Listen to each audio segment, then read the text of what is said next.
ಒಬ್ಬ auto driver ಒಬ್ಬ ಗರ್ಭಿಣಿ ಹೆಂಗಸನ್ನ ಕರ್ಕೊಂಡು ಆಸ್ಪತ್ರೆಗೆ ಬಿಡ್ತಿರ್ತಾರೆ. ಸೊ ಆಸ್ಪತ್ರೆ ಹತ್ತತ್ರ ಹೋದಾಗ ಜೋರಾಗಿ ಮಳೆ ಸುರಿಯುತ್ತಂತೆ. ಅವ್ರು ಇನ್ನು ಆಸ್ಪತ್ರೆ ಹತ್ರ ಇಳಿದಾಗ ಆಟೋ ಡ್ರೈವರು ಒಂದು ಕೊಡೆಯನ್ನ ಕೊಟ್ಟು, ಛತ್ರಿನ ಕೊಟ್ಟು ಹೆಂಗಸಿಗೆ, ತಗೊಳ್ಳಮ್ಮ ಈ ಛತ್ರಿ ತಗೊಂಡು ಹೋಗಿ ಆಸ್ಪತ್ರೆಗೆ ಅಂತ ಹೇಳ್ತಾರೆ. ಆಗ ಹೆಣ್ಮಗಳು ಹೇಳ್ತಾರಂತೆ, ಅಲ್ಲ ನಮಗೆ ನಿಮ್ ಪರಿಚಯನೇ ಇಲ್ಲ, ಈ ಛತ್ರಿನ ನಿಮ್ಗೆ ಹೆಂಗ್ ವಾಪಸ್ ಕೊಡ್ಲಿ ನಾನು, ಬೇಡ ಅಂತಾರೆ. ಆಟೋ ಡ್ರೈವರ್ ಹೇಳ್ತಾರಂತೆ, ತಲೆ ಕೆಡ್ಸ್ಕೊಬೇಡಿಮ್ಮ, ಯಾರಿಗೆ ಇದರ ತುಂಬಾ ಅವಶ್ಯಕತೆ ಇರುತ್ತೋ ಅವ್ರಿಗೆ ಕೊಟ್ಬಿಡಿ ನೀವು ಅಂತಾರೆ. ಸರಿ ಅಂತ ಹೆಣ್ಮಗಳು ಆ ಛತ್ರಿ ಇಟ್ಕೊಂಡು ಆಸ್ಪತ್ರೆ ತನಕ ಹೋಗ್ತಾರೆ. ಆಸ್ಪತ್ರೆ ಅವ್ರು ಎಂಟರ್ ಆದ ಹಾಗೆ ಅಲ್ಲೊಬ್ರು ಅಜ್ಜ ನಿಂತಿರ್ತಾರೆ.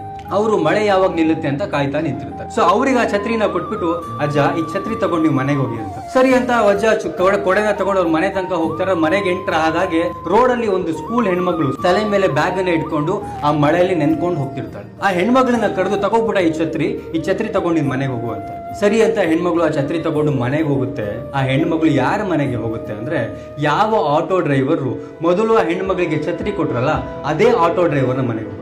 ಬಿಕಾಸ್ ಆ ಹೆಣ್ಮಗಳು ಆಟೋ ಡ್ರೈವರ್ನ ಮಗಳಾಗಿರ್ತಾಳೆ.